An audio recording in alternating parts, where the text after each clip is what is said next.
Hi, I'm Mike Ferraro. I'm one of the co-owners of Ronix Wakeboards, and I've been involved in the industry since its beginning.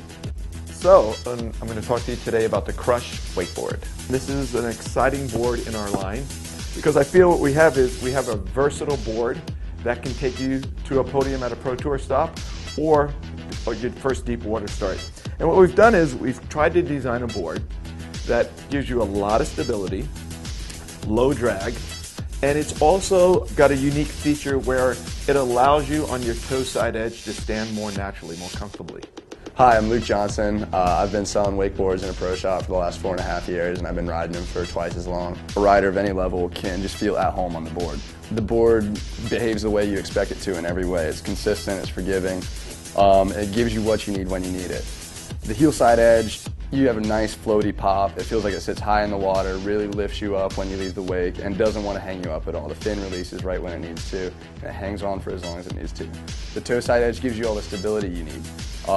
It gets a nice bite going up the wake. You can feel it all the way down the rail of the board where it really holds its way up the wake. And the toe side fin, you can feel that extra grip that it has. Okay, so let's talk about the difference between a toe side edge and a heel side edge. When we're riding a wakeboard and we're on our heel side edge, we're sitting more in a chair position. We're on our heels, sitting back against the board. But when we're on our toe side edge, we're all crossed up. Our feet are crossed up and our body is twisted and contorted. So what I wanted to do was I wanted to make a board that rode in the water with some resistance on that side. And what I mean by resistance is it doesn't want to come back to the front position.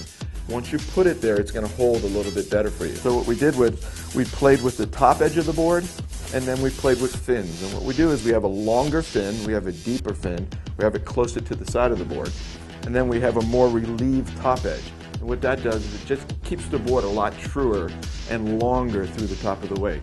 So a lot of the times when you have problems toe side, it's carrying your speed into the wake. This board will carry speed into the wake without an excessive lean against the line because of all the board features. And also it will hold its path through the top of the wake. Most of the times on toe side wake jumps, when you get in trouble, your feet want to turn back towards the boat. This way you're allowed to hold your position more through the air. So you're biomechanically correct. We have a wider tip, and what a wider tip does is two things. It adds stability, but it also controls the pop.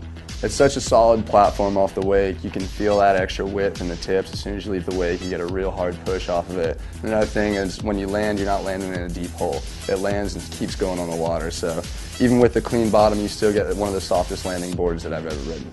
What we've done is we've blended the rocker line so that we've blended it into your stance. So right in the middle of your stance, on the average rider's stance, we blended it through. So what happens now is with a wide tip and the blend right under your feet, you're going to get more of a mellow pop. You still get a good pop, but it's not going to buck you. The rocker feels perfect. It kicks you just how you expect to be kicked it off the wake. You come in fast, it'll leave smooth. If you come in crouch and really push off the wake, it's really going to give you that vertical lift that you're expecting out of it. Okay, so let's talk about two positions that we ride a wakeboard. One is heel side. Heel side, what we do is we push on our heels, we sit back into a chair, and we lean against the line. So our body is skeletally aligned, so we can deal with the forces a lot better. Toe side, what we have to do is we have to cross ourselves up, lean against the line, and now we're not stacked in a line, so we're not able to deal with the forces as well. So what I wanted to do with the board is set it up so you don't have to get into these contorted positions to get it to track toe side. The board tracks well for anybody. No matter what speed you're going, whether you're an advanced rider going fast or whether you've just gotten up the first time, you can really feel all the features on the toe side edge that help the board track and behave consistently under you. Even on your heels, it's got enough fin to hold you and to keep you going straight. Even when you're working on your 180s, anything like that, landing switch, you still have a very stable platform that tracks and behaves very consistently underneath you. Okay, so on our heel side edge, what we're doing is we're just sitting back and leaning against the board, leaning against the line. On our toe side edge, we have to cross our body and lean to keep our board on edge or to keep its attack angle. Heel side, we need a little more forgiving board. So we don't want a big, grippy, deep fin. So what we've done is we have a shallower fin, that we moved in. And what that does is it allows you to pre-turn a little bit. You won't get hung up on the top of the wake if you don't wait long enough up the wake. Toe side, we want a more grippy board up the wake, because what that's going to allow us to do is keep our direction off the top, and it's going to make it so the back of the board doesn't wash out easy. So out of the asymmetrical boards that you can find out there, this one's the widest by far. You can see all the surface area that's in the tip. What that gives